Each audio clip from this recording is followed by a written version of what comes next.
As a photographer, light is one of your biggest tools you have to make imagery that is captivating and exciting and new.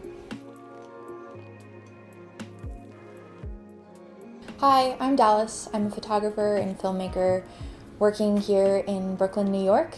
I've been working as a photojournalist for many years for outlets like Bust Magazine, High Country News, and The Village Voice.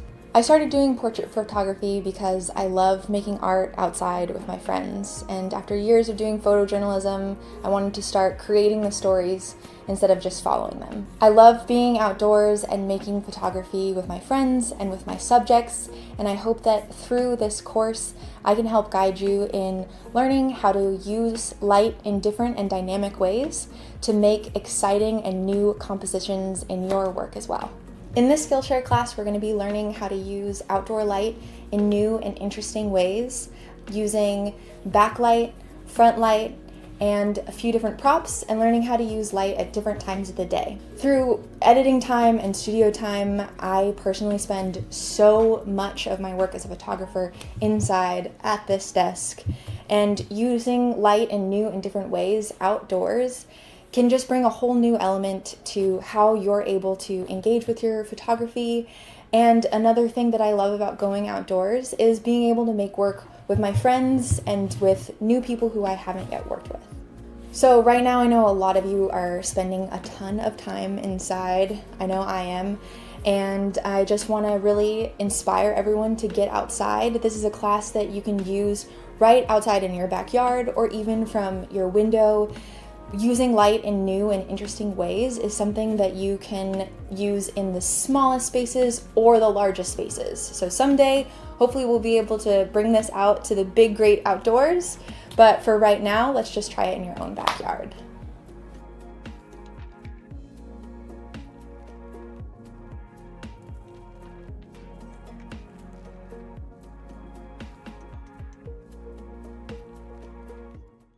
In today's class, we'll be learning a lot of different lighting techniques, and what I'm going to have you do as your project for the end of class is choosing 3 of those different lighting techniques and making 3 different photos using those lighting techniques. My challenge to you is to try to take all of those in one day. To help you at each step of the way, what we're going to be going over today is equipment that you want to be packing to take with you, selecting a location, lens flare, backlight, front light, shadows, using props, shooting at different times of the day, and we'll also be going over a little bit of editing process after your photos are taken. So a couple tips for making this class experience the best you can. During the process, I want you to think about what time of the day you'll be shooting at, what props you'll be using, and how to make one location seem new throughout the process. So besides just lighting, this class is all about getting outside. That's the most important part of what we're really going to be enjoying in this classroom together. So make sure to grab a friend, get out there, and just really enjoy taking photos with these new techniques that you're going to be learning.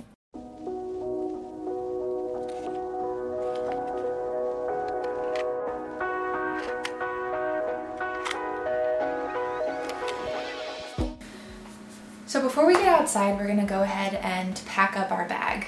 I like to use this little photo backpack that I have that holds all my lenses and equipment and usually some snacks and water. The first thing that you wanna think about is what kind of lenses you're gonna use. I personally always go to my 50mm. Some people call this their nifty 50. And I particularly like this one because it's just easy to stay focused on your subject while still getting in a little bit of their surroundings, but not too wide of a lens. I also really like to bring a 24mm with me, which is a little bit wider, so you're gonna get a little bit more of your surroundings and still be able to focus on your subject. Some people prefer to use a zoom lens, so you can just bring one lens and have a few options. I love to use a 24-70 for that. Another great lens to use for this is a 35mm. So I prefer the fixed lenses, but again, you can always use a zoom lens if you would prefer. So I'm gonna pack these 2 lenses. Next is my camera body. I go ahead and always use a Canon. It's just my preferred choice, but you can definitely feel free to even just use a camera phone, or for this class, you could try to use a film camera. I usually always bring a film camera with me if I'm gonna go outside for a long time, just to give me a few different options of different kinds of cameras that I can use. So once all of your camera gear is all packed up, I like to pack some props with me. So props, like I mentioned in the introduction, just give you a little bit more of an ability to create different dynamic imagery. You can just use things that are from around your house, like this bottle that I found this morning in our cabinet. And these are some pieces of glass that I found on the beach a couple of weeks ago when I was doing a photo shoot with someone out there. So I'm gonna go ahead and bring those. We'll talk a little bit more in the lesson about how to utilize those in your shoots. Today, I'm also gonna try something new and bring this piece of glass that I found today in my basement. Don't really know what it's gonna look like. I've never used it in camera before, but we're gonna go ahead and bring it and see how that works in our images today. And if you're gonna be outside for a long time, maybe you've decided to go to a place where you're gonna be hiking or you're gonna be at a park for a while, always wanna make sure to definitely bring your water and a snack. So just go ahead and put those in here. And again, if you're gonna be out for a long time, you wanna just bring a few extra SD cards with you, just to make sure that you have enough space for everything that you're gonna be wanting to shoot out there. So I'm gonna go ahead and just pack those up, and that is everything I need. So I'm gonna close this up, and now I'm ready to go. So when I'm out photographing, I'm pretty much always outside, whether I'm on assignment for photojournalism or I'm making portraits outside. So I like to always keep my equipment as compact as possible. Pretty much everything I need always fits in this little backpack. Just makes it easier for me to get around and be really spur of the moment with what I want to be shooting and how I want to be shooting it. So I pretty much always used small fixed lenses and just one body, and it all fits in here, and I'm just ready to go with this one little bag. So this is the kit that I like to use when I go out and shoot, but you can use a bunch of different types of cameras. You don't have to stick with Canon, you can use whatever you feel comfortable with. Again, you can also always use a film camera for everything that we're shooting today. And if you don't have any of that equipment, you can always just use your phone. Your phone camera is gonna be your handy pocket camera for any of these kinds of shoots that you wanna do, and you can definitely use it today as we go out and start playing around with some different lighting techniques.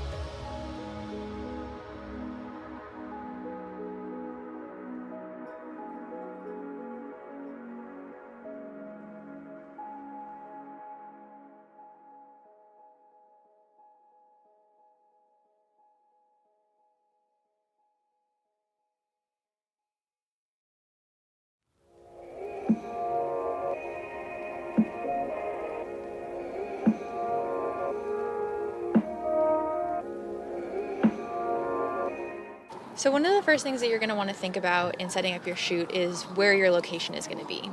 This is a class that you can take right into your backyard, or you can go to a nearby park, or maybe you want to go somewhere a little bit bigger where you can also be going hiking and doing some other activities. A place that I like to think about going to is somewhere that I know is going to have a lot of biodiversity, a lot of different kinds of shots that I can set up.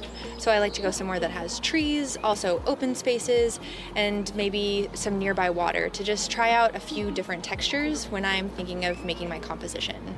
So today we're going to be shooting in Prospect Park. I come here for a lot of different shoots. I love how many different types of trees there are and different types of biodiversity that's going on inside the park. It just gives me a lot of opportunity to choose different types of shots and work my subject in new and interesting ways throughout the process. So one of my favorite places to shoot in is actually just my own backyard. I love the limitation of space and trying to figure out new and exciting ways to make one space look different and interesting for every single shot that I'm choosing. When you're thinking about choosing a location, it can be really helpful to think about a place that you connect with, somewhere that you go a lot, that you already have a personal history or experience with, and that's going to make it easier for you to know how to set up your shot, how to choose the different locations that are there. So go back to some place that feels familiar, that already feels like it has a story behind it for you.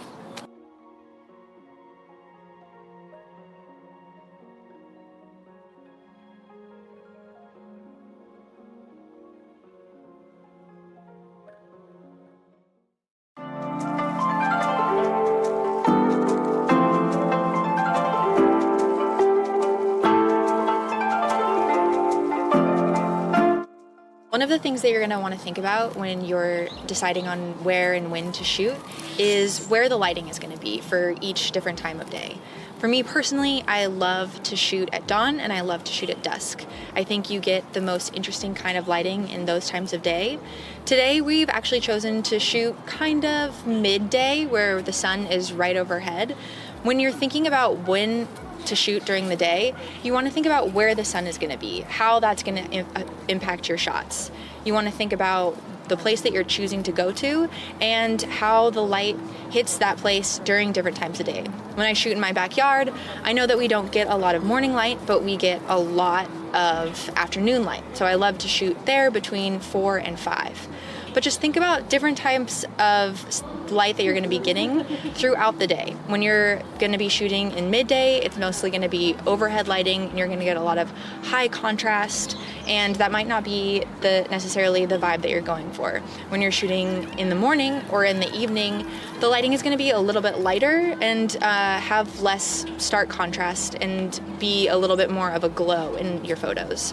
So think about how the light is impacting the place that you're going to go to, and think about the style of the shoots that you want to be doing, and then decide from there what time of day you're going to be wanting to go to. If I want to be shooting something where I want to get a lot of different kinds of contrast, where I'm going to be utilizing a lot of different shadow work, then I'm going to choose midday, where I know that the shadows are going to be the most intense and the contrast is going to show up the most. If I'm going for more of a softer look, then I'm going to shoot in the morning or in the evening so that I can play with the light in a way that is just a little bit softer and I'm not going to be getting those hard contrasts.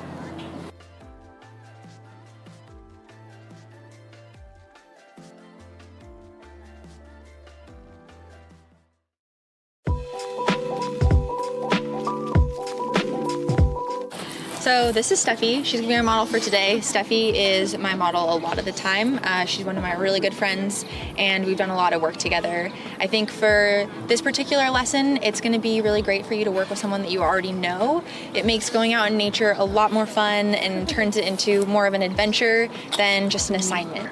So choose a friend. I love to sit down with the people that I'm gonna be photographing and just exchange a little bit of conversation and dialogue so we kind of get on the same vibe together and can go into the shoot feeling really good about what we're going to be creating together. Makes it less about just the photographer and makes it more of a creative exchange between you and the person that you're going to be working with. So when I'm sitting down to talk with a model before we go ahead and get started, I just like to see, where they're at, what's going on with them in their day-to-day lives, how they're feeling that day. And I think a lot of that kind of engagement can really help inform the way that you're going to be working with them that day. And just being able to really be there and be receptive for what it is they're feeling and maybe bring some of that emotion into the work that you're going to be doing with them.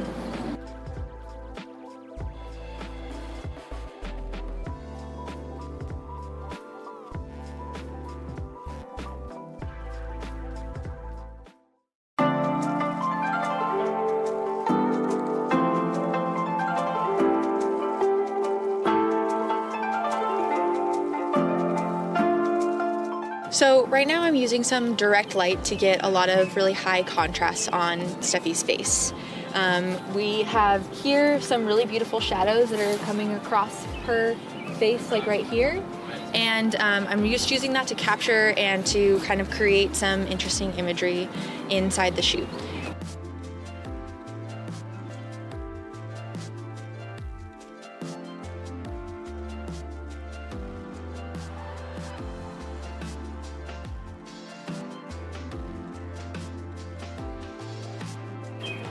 When you're shooting in direct light, you're going to be mostly working with really high contrast shadows. So you want to be thinking about what part of the subject you want to have in the light and what part you want to have in the shadow. It can be a little bit challenging, but it can be also something really fun to work with and get creative with.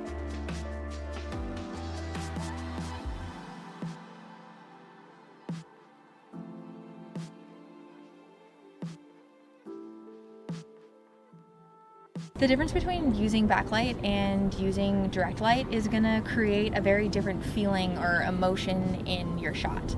When you're using direct light, it's gonna be really harsh and contrasty, and that might make it seem more edgy or having a little bit of like more of a harshness to it.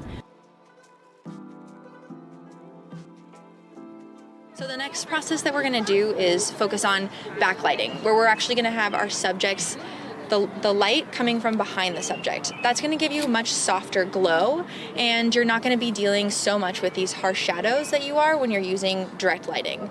It all comes down to what your preference is. Some people love high contrast, super dark shadows, super light lights, and other people just prefer a little bit more of a glow where you're going to actually see more of your subject's face and be dealing less with shadows.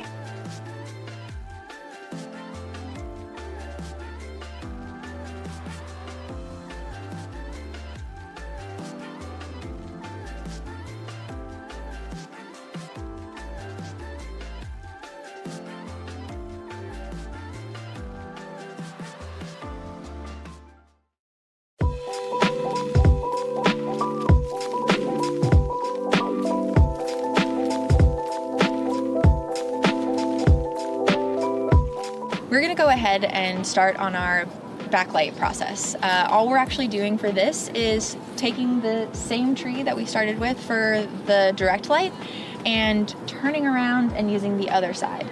Like I said earlier in the class, I think that it's great to try to use a small space and make it look a lot of different ways.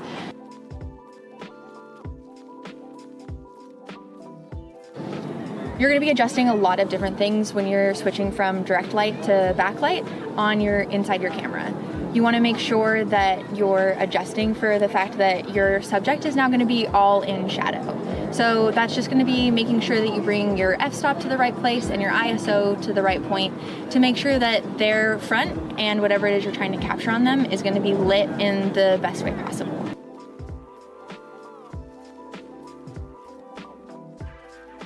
So what we're getting here with the model is this really, really nice glow right around Steffi, and that's what we want to capture when we're using the backlit technique, is this really nice glow that's going to be in their hair and around their body, and it gives them this really kind of like ethereal and very whimsical vibe to them.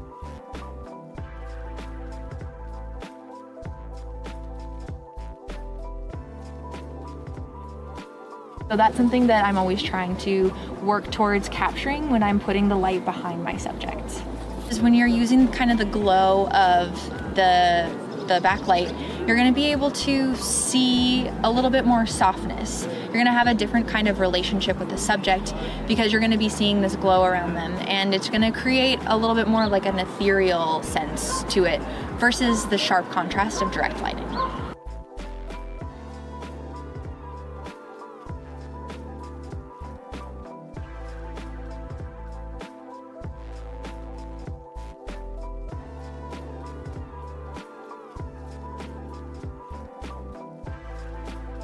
When you don't have a lot of space to work with, going from backlight to direct light can allow you to get an entirely different feeling right in the same place that you are working with. So what we just did was using this tree, we started on the side that was directly lit, and then we switched to the side that was being backlit. So that gives us an opportunity to make two completely different types of images in the same really small space.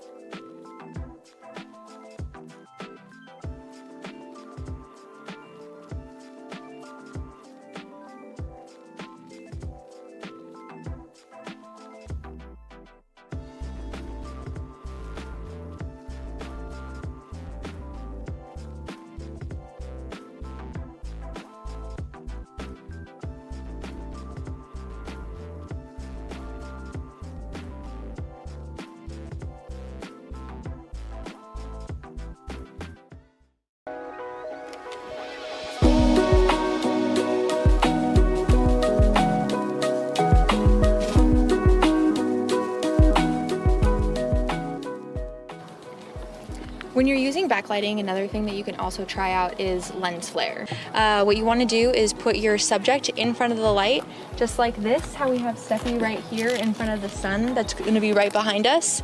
And what I'm going to do is go ahead and take my camera and just kind of drift around her in different ways and see when I actually catch the flare in the camera. Once I get there, I'm going to take a few different photos.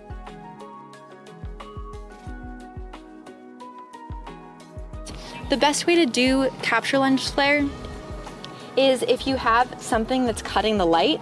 So right here, I have these trees above me that are cutting the light a little bit, and that's where I get a lot of that kind of like lens flare and starlight qualities. Another option you have is to actually put your subject right in front of the light. So I'd get a little bit lower on the ground and make sure that her body, whether it's her head or maybe her shoulder, is kind of cutting the light in half. And that's gonna allow some of this lens flare to come through over the top of her body. So those are a few different options as you're shooting this kind of lens flare.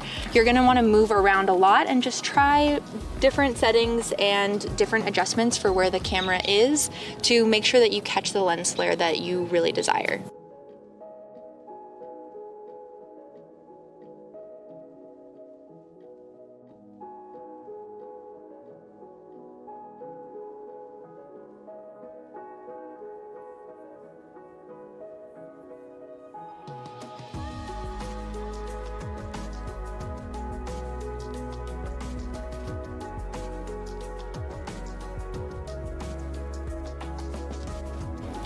So an aperture is really an important aspect of getting the right lens flare. The wider your aperture is, the more light that you're going to be letting in, and that's going to give you more of this kind of light blob effect. When you have a smaller aperture, which is actually a larger f-stop, you're going to be letting in less light, which is going to be giving you an effect with the lens flare that is a little bit more crisp and clean versus this big light blob.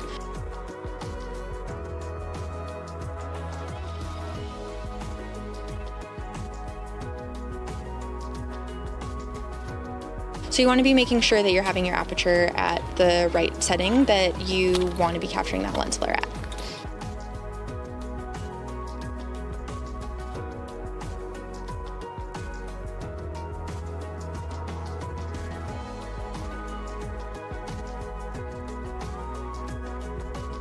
So I'm switching a lot as I'm moving the aperture around to make sure that I'm getting the lens flare the right quality.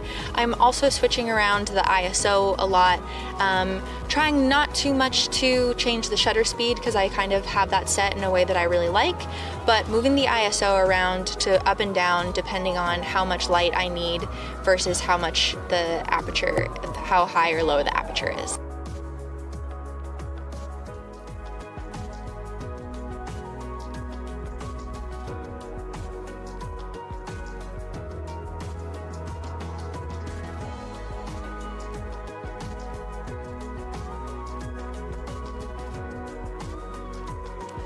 Lens flare isn't always the easiest thing to capture. It really depends on the time of day that you're shooting and what the different conditions are for you to be shooting. So if you're trying it out and you're not having the best success, don't worry, it does help to shoot it a little bit later in the day. As you just saw, I practiced a bunch of different places and didn't exactly catch the exact lens flare I wanted or was super excited about, but you can just keep trying. Again, it's not gonna be super easy to catch it, but sometimes you'll get that exact perfect moment where it hits the lens just right, and those are the moments as a photographer that you get really, really excited about.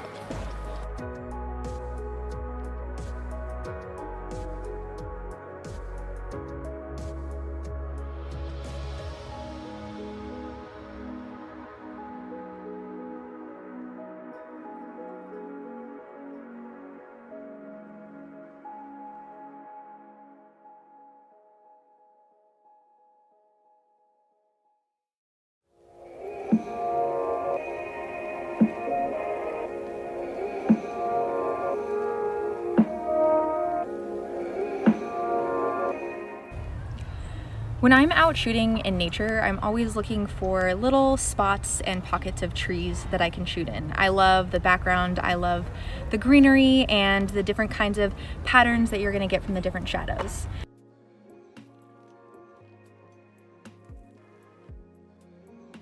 This is what we call dappled lighting, where you're in half shadow, half light.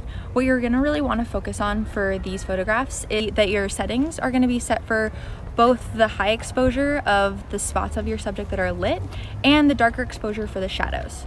So you just wanna make sure that as you're photographing and checking back on your camera, that you're making sure to kind of be in the middle of those two. In post, you can bring up or take down any kinds of shadows or highlights for the most part. So if it's a little too dark, we can brighten it, and if it's a little overexposed, we can darken it. So you want to choose a kind of middle ground for the exposure for when you're shooting in shadow.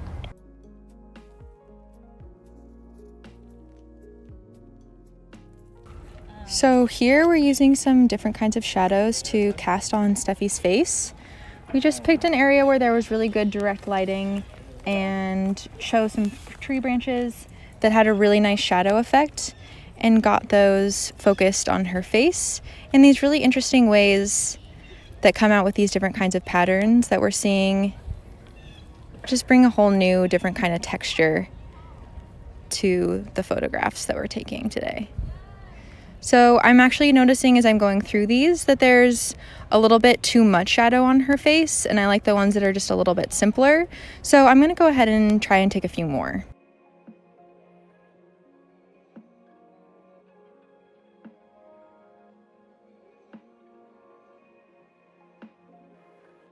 I'm looking through the viewfinder. I'm just trying to figure out exactly where it is that I want the shadows. You can have a really slight change and kind of change the whole idea behind what the final image is going to look like.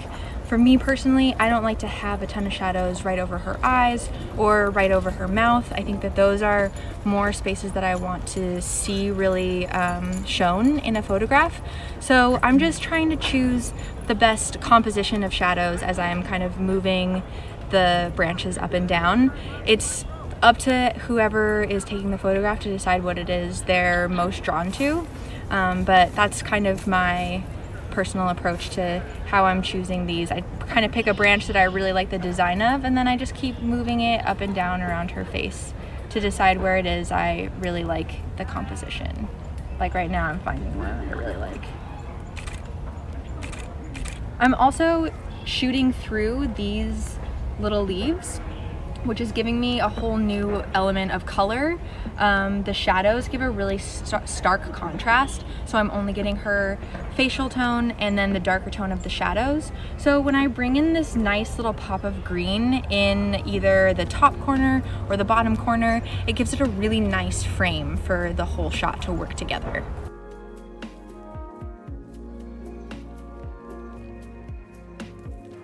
So these ones are a little bit different than the ones that we took with the branches. When you're using branches and they're really close up, you're able to get a lot of really nice shapes. With a more general, broad, dappled lighting, you're gonna get these kind of bigger shadows and bigger shapes, and it's gonna be less directed, but it still is adding a really nice element to the photographs, especially if you're focusing on portraiture. You're just gonna be able to really get a lot of different effects.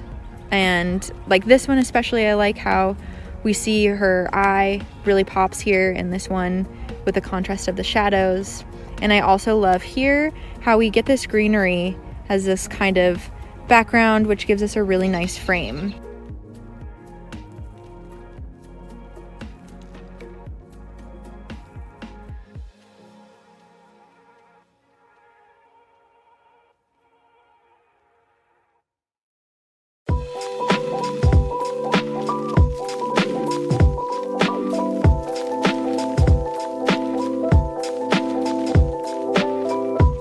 Last lesson we're gonna get really creative. When we were packing up our equipment, I said that you might want to bring some props with you. So we're gonna be pulling those out right now. If you remember, what I brought today were some sea glass pieces, this piece of glass that I found, and this bottle. So the way that you're gonna use these props using lighting is holding them up to your lens and kind of getting the light to catch in different ways. So you're gonna wanna move the angle of the prop around your lens to just change it up and see where it looks best. Really, props are, if you don't have anything in your house, they're really things that you can kind of pick up and just play around with. Anything that will catch light in an interesting way, so you can use a can or a blank CD, and you're just gonna hold it up to the lens and try to capture the light and cast it on the frame in different ways that are gonna change as you move that prop around. So I'm gonna hold it up to the lens and keep moving it around and see if I can catch the light in different ways. This is just a really fun way to add another element to the photos that you're gonna be taking, and can kind of bring a really fun, dreamy quality to photos that would usually not have too much going on with them. You can try this at different times of day, and you're gonna see that it's gonna catch different types of light for different types of day.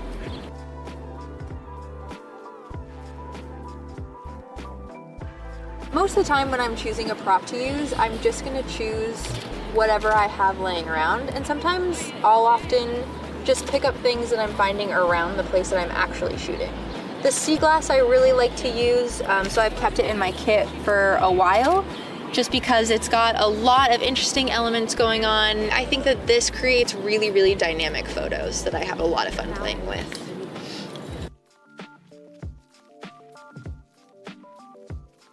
Something to think about when you're using props, sometimes your lens will try to focus on the prop if it's in front of the lens. So another thing to think about is to actually focus your camera first, and so it's ready, and then add the prop after you focus the camera.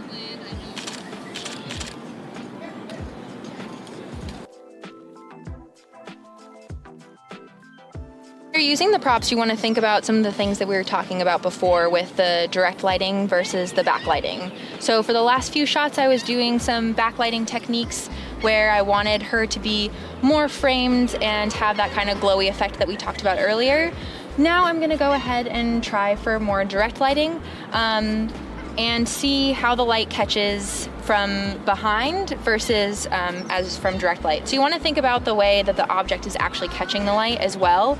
If the light has light coming through it, it might look a little bit different than if the prop is having the light bounce off of it. So you want to think about those things the same way that we were thinking about them earlier, and bring that lesson plan into also what we're doing with the props right now.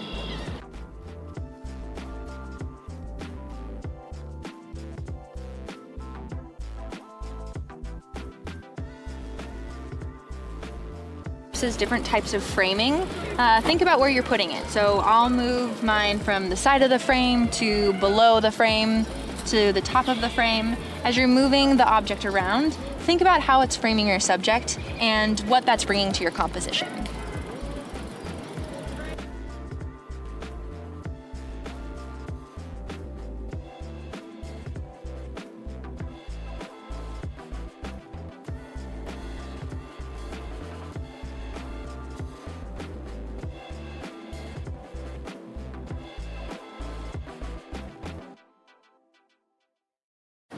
Okay, so the sun is about to go down, so we've used all of our hours of light that we can. We learned a lot today. We got dappled lighting, how to use props, direct light, backlight, and that mystical lens flare.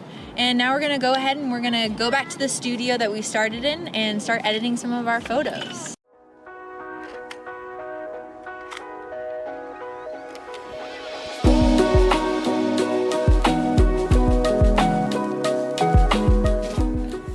We're back in studio here, getting ready to edit some of the photos that we took today. I hope you really enjoyed the section of being out there and shooting with your friends.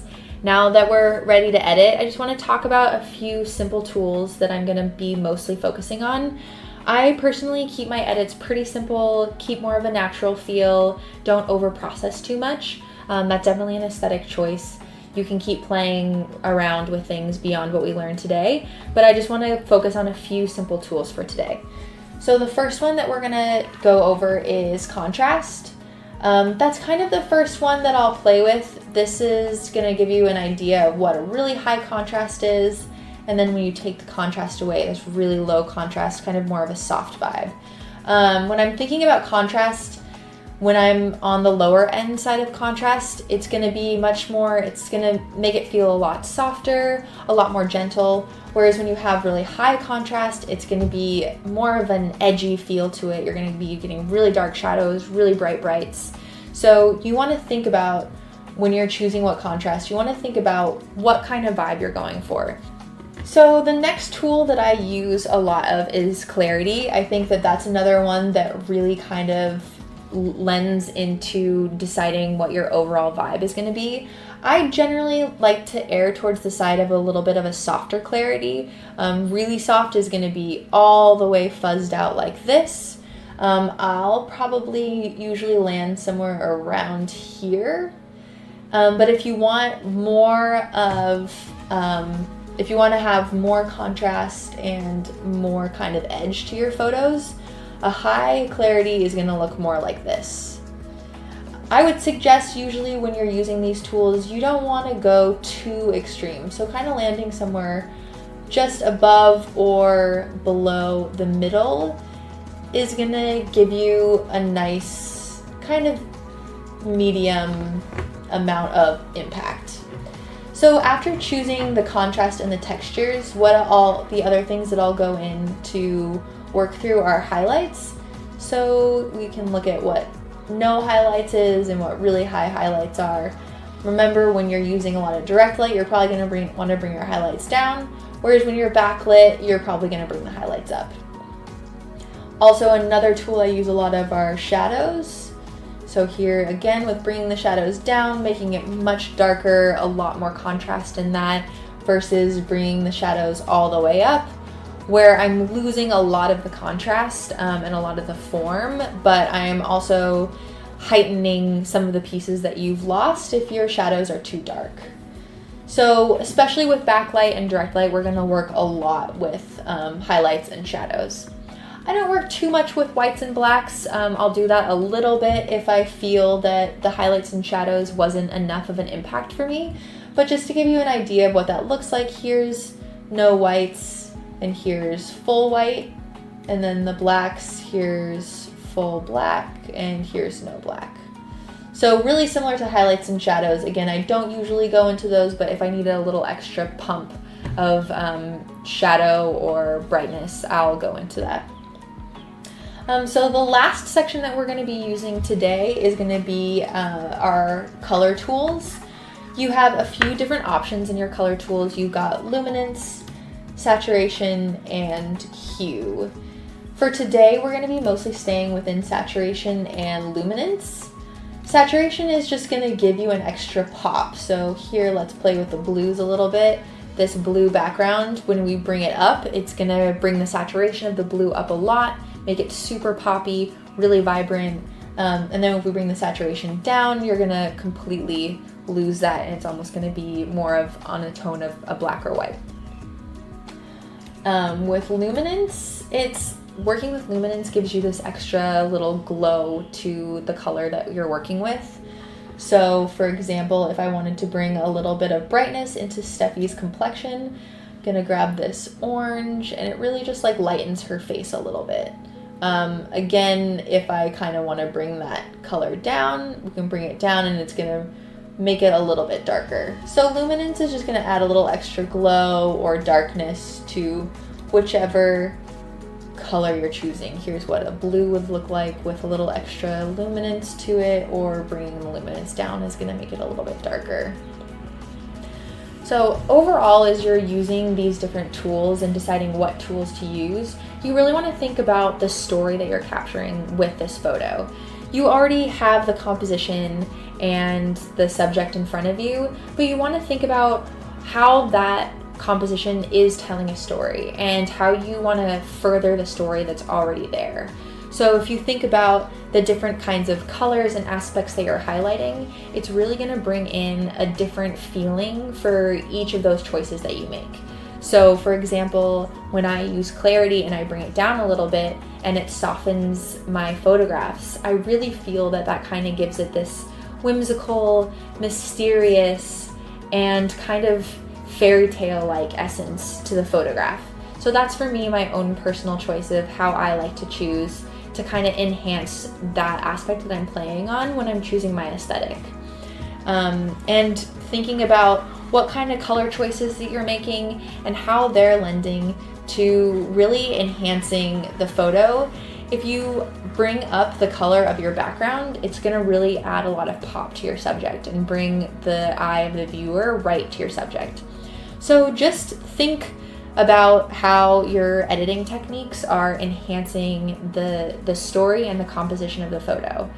You've already discovered this new exciting dynamic compositions with the lighting techniques that we're using, and editing can bring in a whole nother way to really enhance those choices and compositions that you've already made and bring a whole nother really exciting element. When you're going through your photographs, sometimes in camera, it can seem like you didn't get exactly what you wanted. And the editing process is really the chance to heighten and bring to life those stories that maybe you didn't capture exactly in the camera and allow them to come to life in the editing process.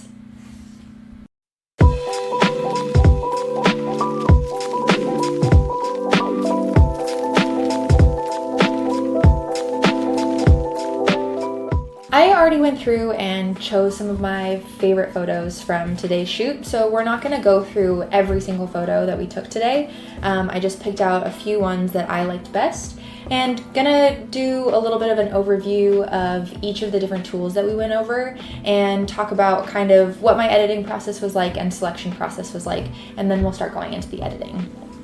So for this first set, this was the direct lighting set that we chose. And just wanted to give you, a few different examples of what these photos look like before the edits.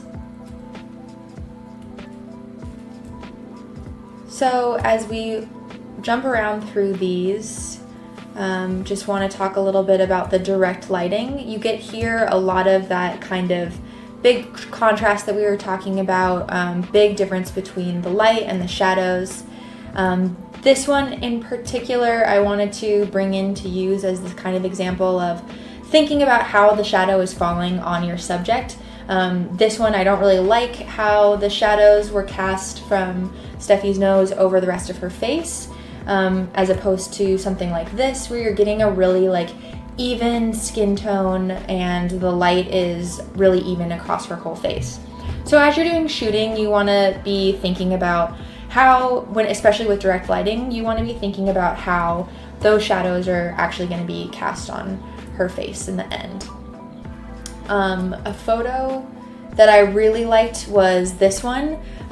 We do get a little bit more into shadow work later, but this was a really beautiful photo that I liked. So here again, when you're working with the high contrast, you've got to think about how your shadows and your highlights are looking in the final photo. So I'm gonna feel like this part of Steffi's face is a little bit overexposed compared to this darker part of her face. So I'm just gonna go over here, and the first thing that I do with my edit is gonna be to bring the highlight down. So just bring that down, and then that's just gonna even out her skin tone a little bit so you get one similar exposure for the whole face. You want to really think about how your exposure is looking across the entire photograph and how the different light techniques that you're using are impacting the way the final photo looks. So for this one, I'm also going to bring up the contrast a little bit just to give those shadows a really nice pop.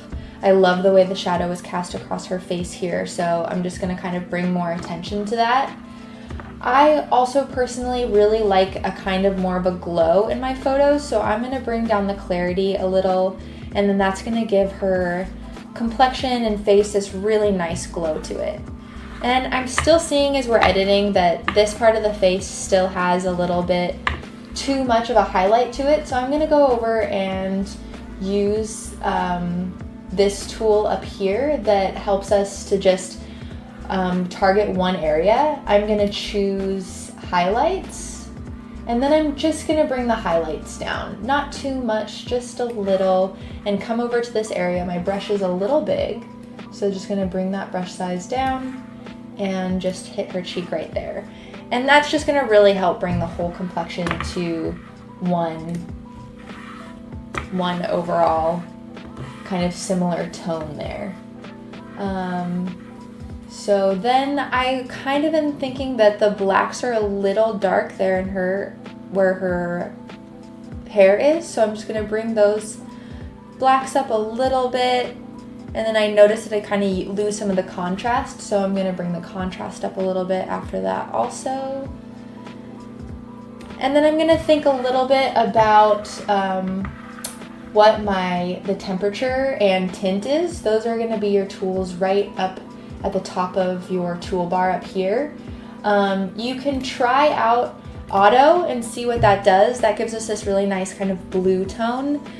I'm gonna stick with that because I kind of like where that's going, but it's a little too blue for me. So I'm gonna bring up the yellow a little bit, give it a little bit of a warm glow, and then maybe even a little pink going on the pinker side of the tint. So I'm liking that, but I'm feeling a little bit like the red here is a little too intense and kind of pulls away. So I'm coming down here to my color selection. You have a few different options. You can do hue, saturation, or luminance. I'm gonna just do saturation on this one and just bring the saturation down a little bit on the red. And that's gonna also help to even out the skin tone and bring it all to one overall color.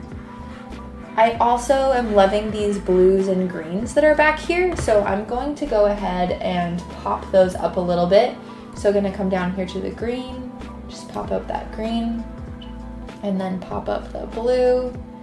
And it's not something that maybe even anyone else would notice in a big way, but I just love to play with the color a little bit and kind of add that extra effect. Gonna put a little tiny bit more contrast on this, and then I'm gonna call this one done. So we'll see the difference between this is the original photo and then this is the final photo. Again, I didn't do a lot of edits on this. Like I said before, I really like to keep a simple edit. So I'm only adjusting a few things just to keep that kind of natural aesthetic is something that I really like to go for.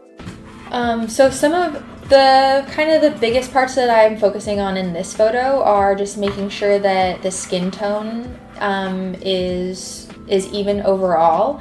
When you're doing the direct lighting, you're gonna get a lot of contrast.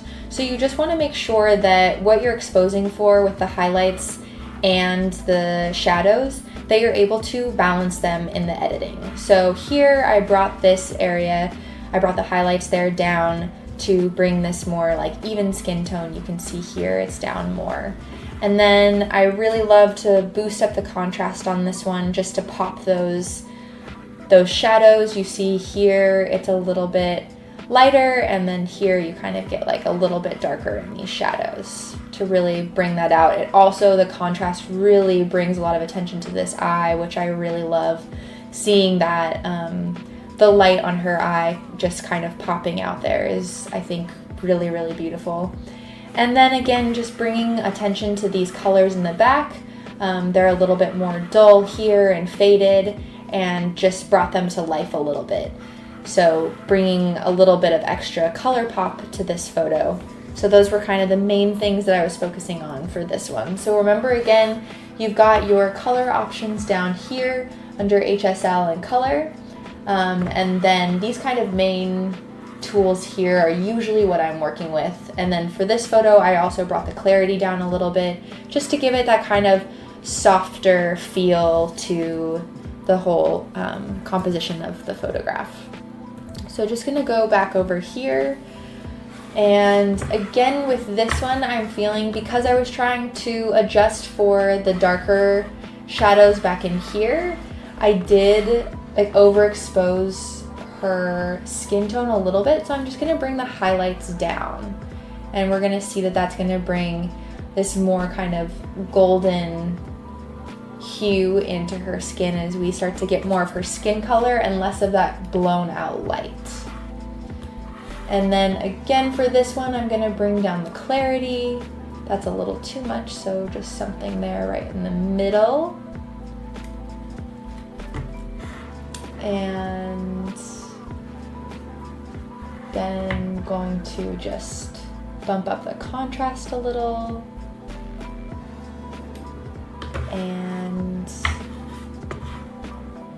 you try to go with this auto. See, well, so I went with the auto for that one and noticed that it's way too golden for me. So I'm gonna actually go back to the original one as shot and just bring it down more into these blues. Yeah, I really love that. And you know, if you want to have more fun with the color, you can really like punch up these pinks, more go into the green. I think that that's a great effect.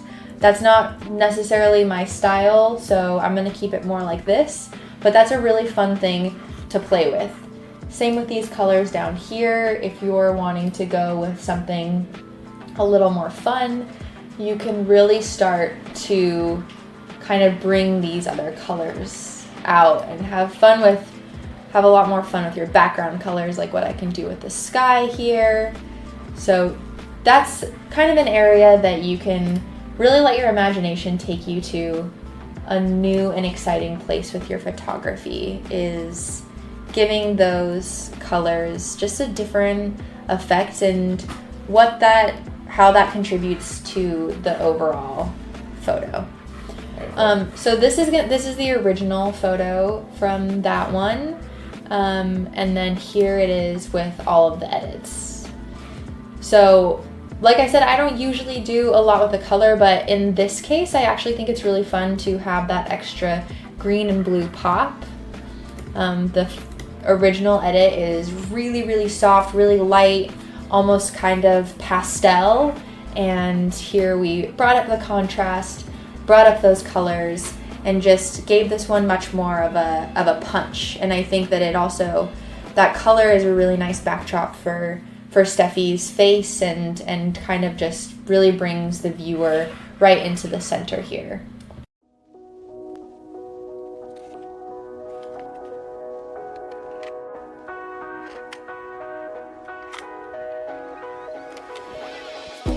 Next, we're just going to go over the backlit section. If you remember from class, we actually stayed in the same area and just turned Steffi around. So it's going to be interesting to kind of look at how different the photos can be even when you're right in the same location. As you're editing the photos, you're going to want to be thinking about the fact that you're really exposing for two different exposures here, because you're thinking about the way that the backdrop is, which is going to be really bright, and the way that your subject is lit, which is going to be a lot darker because the shadows are on her face. The upside of working with this kind of lighting is that the way that your subject's face will look is it's going to be very even skin tone. Unlike what we're working with the high contrast of the direct lighting, this is going to be even all across just because the light is coming from behind. So that's a benefit to working with it. The challenge of it is that you do have a little bit more editing to do in post, because you have to be working with both those adjustments of the light in the background and then the darker light of the foreground. So we're going to go ahead and just look at a few of these photos.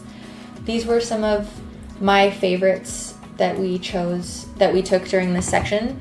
So here I'm actually getting a lot of light coming from behind Steffi, and so that's kind of giving her this really nice glow effect, which is in a lot of contrast to this one where the light isn't coming from behind, but it's just kind of working across her hair here. So we're getting a lot of nice glow on her hair, but we're not getting the overall even glow that we're getting in something like this.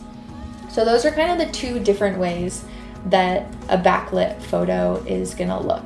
Here's another example of that. Here we have this really nice overall glow, and then here it's a more direct glow that's just right behind your subject, and you're gonna get a lot more clarity here with where the subject's face, whereas here you kind of get this misty look and you don't have as much clarity. So it's really up to you kind of what your choice of aesthetic is here. Here again with the glow versus this one that is less overall glow and more of this kind of background halo around your subject. So I'm gonna go ahead and edit this one. We cut the light here with this big, huge piece of the tree, and I just love how we're kind of getting this filtered light coming across the whole photograph. So again, like what we were talking about earlier, is that you have to think about the fact that you're editing for two different exposures. You've got this really, really light background and then a darker shadows on your subject's face. So what I'm gonna do first is bring up these shadows and kind of bring more light into the subject's face. And choose, I think it's easiest to bring the shadows up first and choose how you want your subject to look, and then start working with the background from there. So after that, I'm gonna play around a little bit with the highlights. I think I like it there. We start seeing this background come through with the blue. I personally like to get more blue into the photographs if I'm showing the sky, so it doesn't just look like this kind of whited out blob. So I'm gonna see if bringing up the blue saturation helps at all.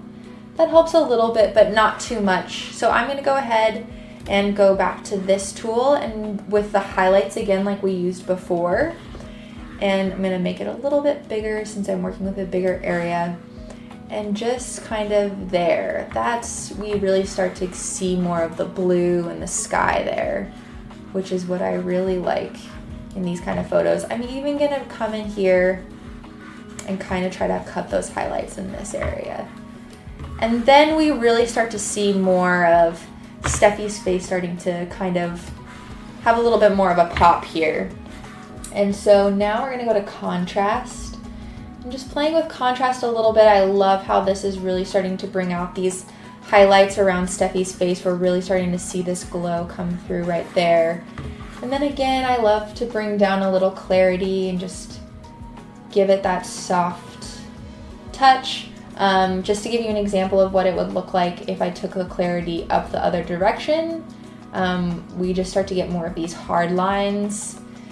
This is definitely just an different aesthetic approaches. I like to have a softness in my photograph, so I'm going to bring down that clarity and kind of leave it at that softness. I'm feeling overall it's a little bit overexposed, so I'm just going to bring this down and then maybe bring up some of my blacks.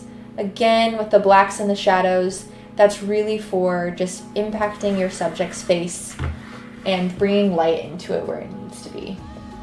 And then playing a little bit with exposure again. And since we're doing just these really simple edits, I'm gonna leave it at that. Here's the difference between the two. See, this first one is a lot darker and the background of the sky is really faded. Whereas with the photo after the edits, we were really getting this kind of nice blue pop in this background and starting to see a lot more of Steffi's face. Again, here's the original, really dull and a little bit too dark.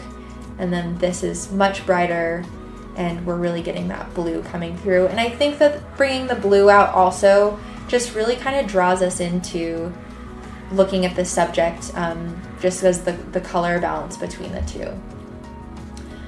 So we'll work with one of these ones where her face is a little bit darker. Let's go ahead and do this one. So when you're thinking about backlight, and we're gonna get a little bit more with this, with the lens flare, but you can, like I mentioned before, you can get this really nice glow throughout, but if you cut the light out entirely, you're gonna get a very different photo. So this is actually the same composition pretty much, but it's a completely different photo. It's much more something that I'll probably lean into using more contrast here. And again, with what I was saying before, using backlight, you get this really even tone on your subject's face versus kind of the harsh contrast that you have to edit through when you're using direct lighting. So this one, without the glow, without kind of any light filtering into the lens, we're gonna just work with this contrast that we have now. So I'm gonna lean into that a little bit and just boost the contrast a lot and see how that looks. I think this is great because we're really getting this nice glow around Steffi's whole frame here, and we're also getting her eyes popping a lot. And this kind of photograph versus when you're letting in light is gonna have a little bit more of kind of that harsh, edgy feel to it. This one is a little bit more light, a little bit more whimsical, and then this one I feel just has a little bit more like intensity to it. So again, we want to bring up these shadows as our subject is just more lit with shadows, but I don't want to bring them up too much because I do like this kind of dark feeling we have with this photo. Again, I'm going to go here with the blues and try to just bring those blues up. And we want to work with these highlights. See, we're starting to really get those background highlights coming down and starting to get the blue to come through. So I think now I'm just going to go ahead and use this tool, bringing up the highlights on our subject. So just a little bit. It's not something that's even super noticeable. I think also what I want to do here is play around with the shadows. Yeah, I like how we're bringing a little bit more lightness into Steffi's face, and I'm starting to love the way that this is coming through a lot more. We're getting this really nice glow all around her. And again, I'm just going to bring the clarity down a little bit to just soften. And I'm going to go down here for luminance. I use luminance a lot when I'm working with people's face tones and trying to just soften their face tones or get a more even complexion. So I'm going to play with some of these colors that are coming through. It's not always super obvious. You kind of just got to play around and see. Here we're seeing, this is like a really extreme version of lightening that. I don't want it to be that much, but I do want to give her a little highlight on the face here. So just going to bring that highlight up a little bit. And then I think I'm even going to go back to this guy and bring down the clarity a little bit more, just to give a nice, like, overall soft complexion here. The shadows are a little bit harsh, so wanting to just soften that up. So yeah, sticking with these more simple editing techniques, as you can see, I'm really only using a few things: contrast, highlights, shadows, whites. Some of these I'll get a little bit into the blacks, but not too much, and then clarity. So that's pretty much where I always stay, and if I want to use a little extra pop or play a little bit with color, I'll come down here. But yeah, mostly just staying in this realm of tools, and I think that you don't have to play around too much with a photograph using too many different ideas to still make it, to still really give it a lot of extra texture to it. So here's the difference between these two. Again, we really are just bringing out a lot of the color here and bringing a lot more light into her face. When you're doing these backlit shots, you really want to start thinking about how you're going to bring light into the face because it is all in shadow.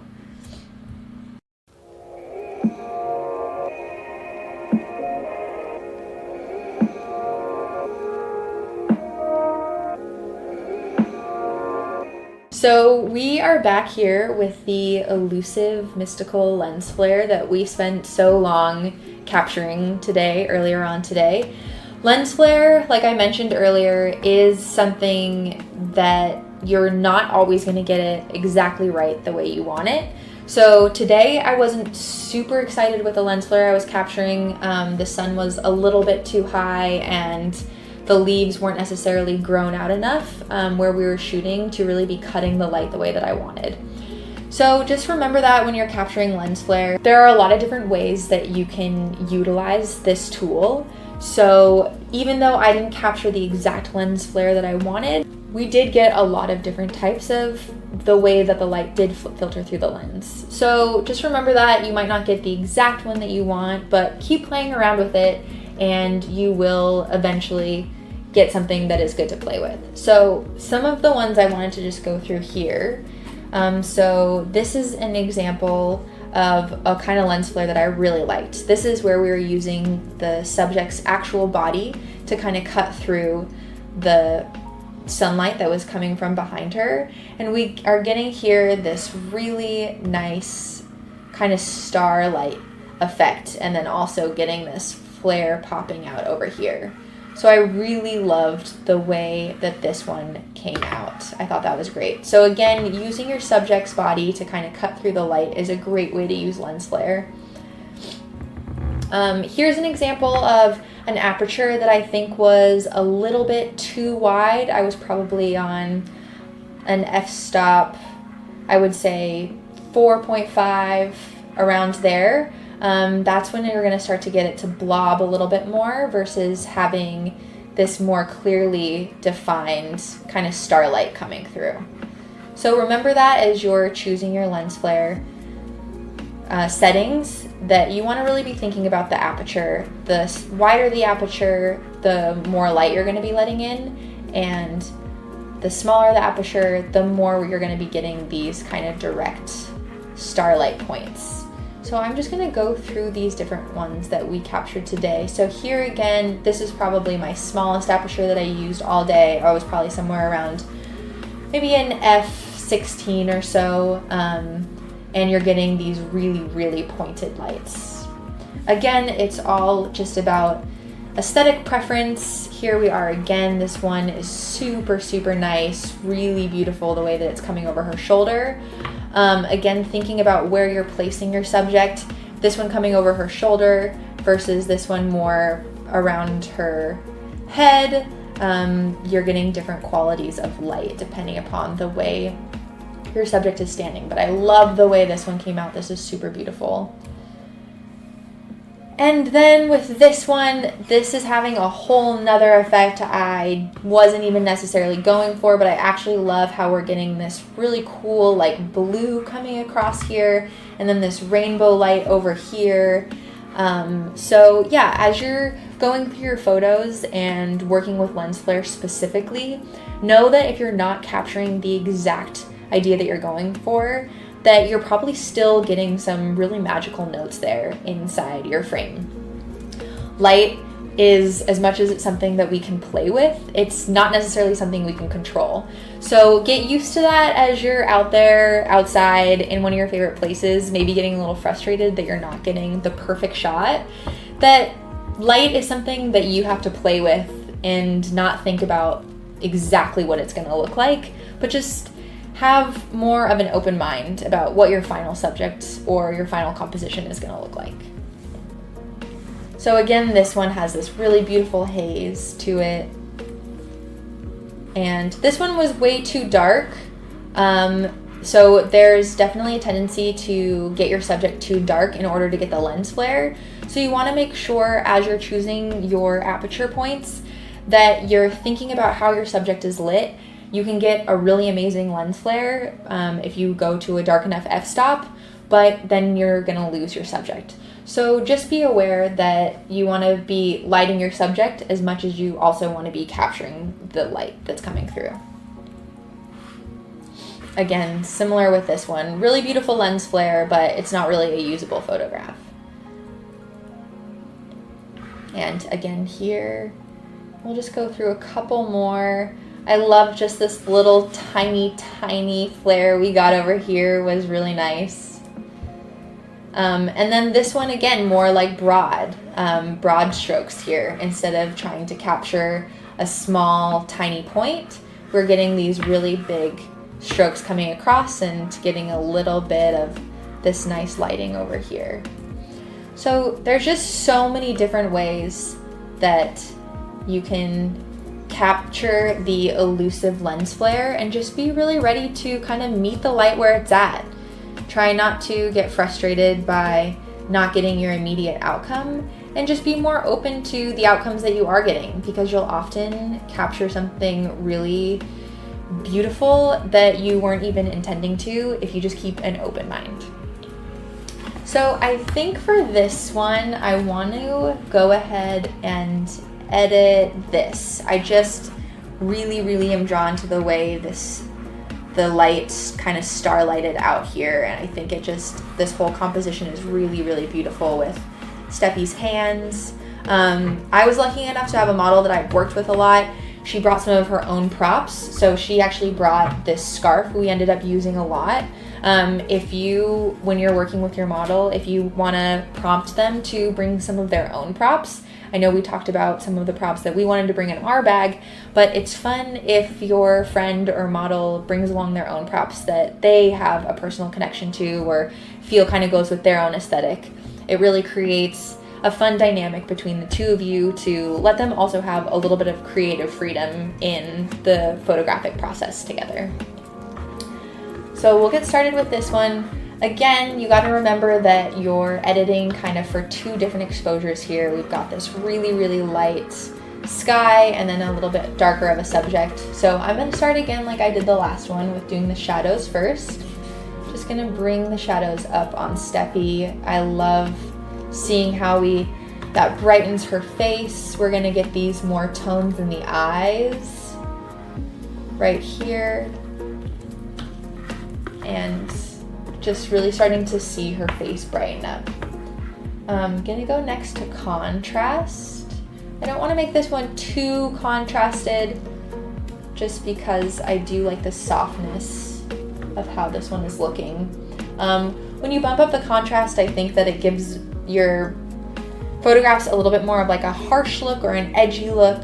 So you want to keep that in mind about what kind of vibe you're going with. For the photo, again, I really like to keep my photos super soft and natural, so I'll almost always keep the contrast pretty low and bring the clarity down. And then I'm gonna go back up here and bring our highlights down, needing a bigger mask here.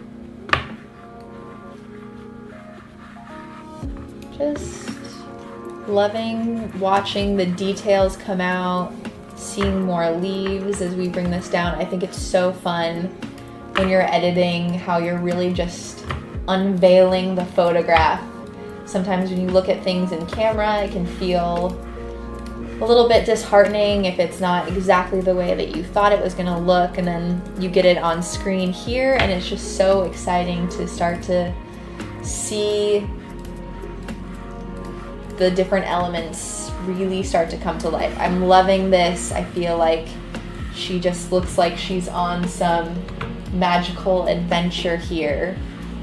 And I'm gonna go back up to these blues. I'm loving bringing these blues in, going to saturation and bringing these blues up and really seeing that fun blue pop in the background. And then also I think I'm gonna see what the green is gonna do to those leaves. Yeah, I love this extra color pop we're getting back there. I think it's really fun.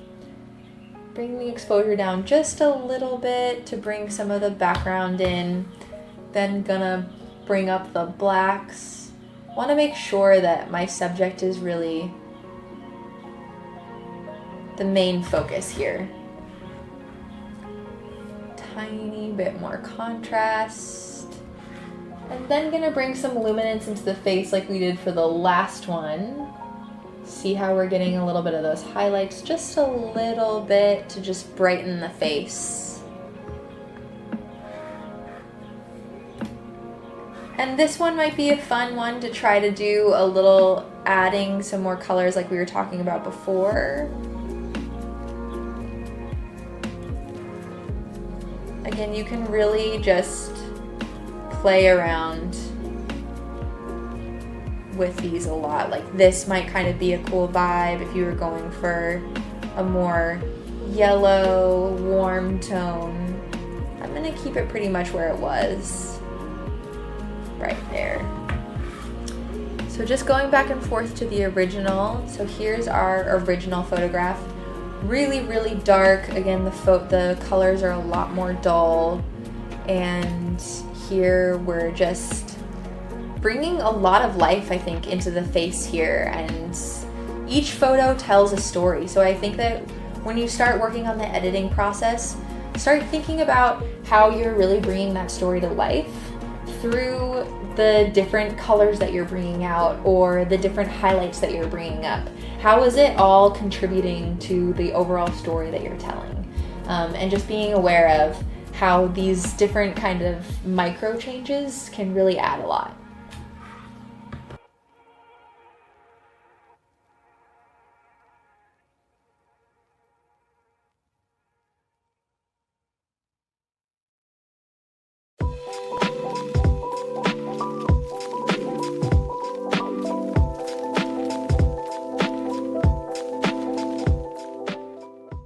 Here's our dappled light section. I'm just gonna quickly go through some of my top favorites. Remember, as we were making these, we were really thinking about the composition, the foreground and background composition of what we were using to frame the subject's face, and then also what shadows we were casting on their face. This came in two different sections, one where we're using this kind of very direct shadow, using props or just branches that we found that we liked. And then we also had this other section where this is more of a dappled light effect. Again, with the dappled light, you really want to be thinking about how your subject is being lit. This one is something that I actually overexposed, and that is easy to do when you're trying to capture light and shadow, but it's better to be a few f-stops down, just to make sure it's easier to bring up information out of the shadows than it is to bring down information from the highlights. So it's better to underexpose, like I did here, versus overexpose like I did here. So when you're shooting, it's just something to remember. This is one that I really loved, where we're just, using these, natural tools to create this shadow on her face. But what the ones that I want to edit from this section are some of these. I really liked the way that these were coming out.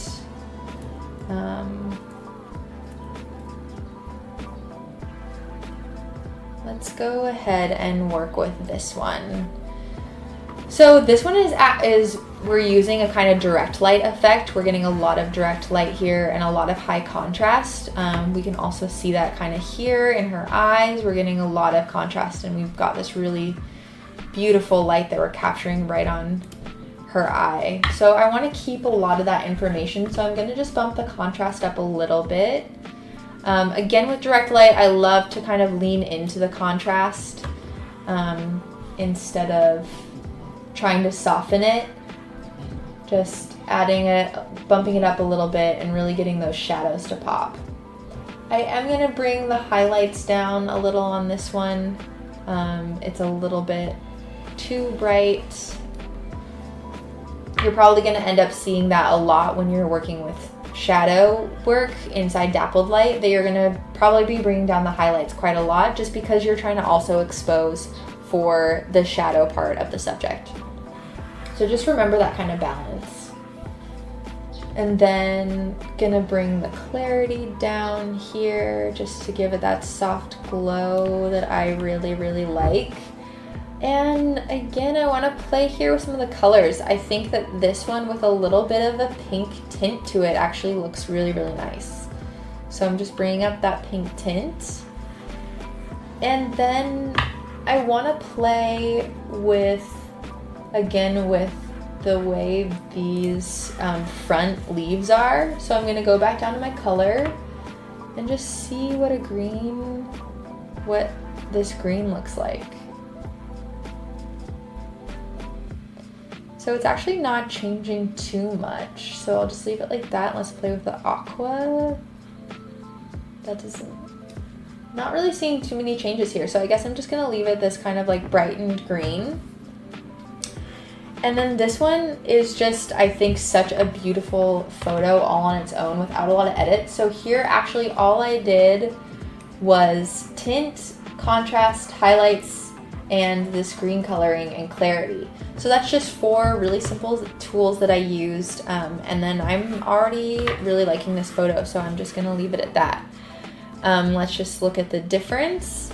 So here the colors are a lot more flattened, and again, Steffi's complexion is a little bit overexposed. And so here we go to the final product, and it's just much more of kind of like a rosiness to it, and we're really seeing these shadows pop in this kind of last rendition. I just don't think that you need really too many edits. If you have a really interesting and dynamic composition, you don't really need to change too much. Just a little contrast boost, bring down the clarity. And then again, I love this kind of rosy glow. So I'm gonna keep going back to that.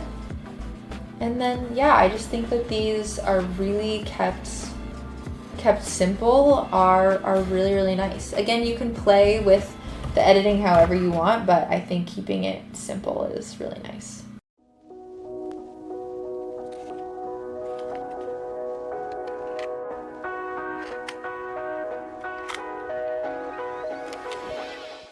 This was the last section of the day where we were starting to use some of the props that we had in our bag. So I'm just gonna go over a few different tools that we used. For the first one, we were using this sheet of glass. I was pretty much just putting the sheet of glass right in front of the lens, so it was catching the light really nicely across it and giving this really, really awesome kind of lens flare-y effect, but you can see here. So these are a few that we took. And I want to talk about also the difference between using the direct light and the backlight.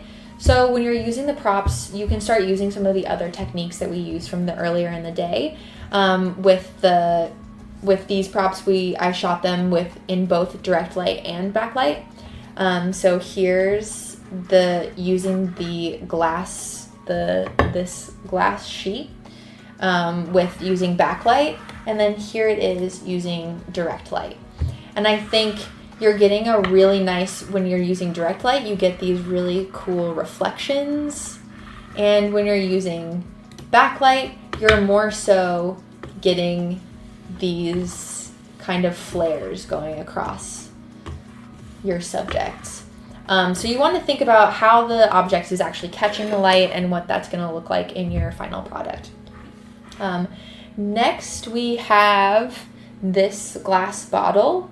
Again, using it, this was using it with direct light. It's like catching the light really nicely, and you get this great green color that's really fun, bringing another element into the composition of your photography. There's another one with the glass. And then, today I didn't love the way that the sea glass was looking. Some days it captures the light really nicely, and some days I don't like it as much. So today I wasn't super stoked about how these came out, but here's a really nice one. We're getting this really nice glow on the side of the frame. Here's another one, mostly using backlight for these. The direct light ones were a little bit too bright for me. So that's kind of an overview. I think I'll go ahead and get started with editing one of these ones with the bottle. I really love this bottle color, and I'm kind of excited to play with that. So I'm actually going to go ahead and just start with the green and bringing that up right there. I'm just really loving this green color so much. I think it's so fun. And bringing this aqua color up also. You can see how that's changing over here in this area. Sometimes the changes of the color are pretty subtle, but if you look at the difference between the before and after, you're going to actually see that it does bring a lot into the final photo. So I'm gonna bring the contrast up on this also, and I'm seeing this yellow over here. I kind of want to play with that, bringing that up.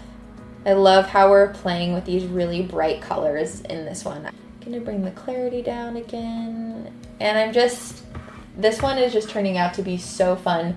And this is what you're really gonna find with your props, is that you get a lot of chances to make pretty normal, basic photos into something super fun and playful. Gonna bring the highlights down. I feel like she was a little bit overexposed here, so just bringing down that light on her face.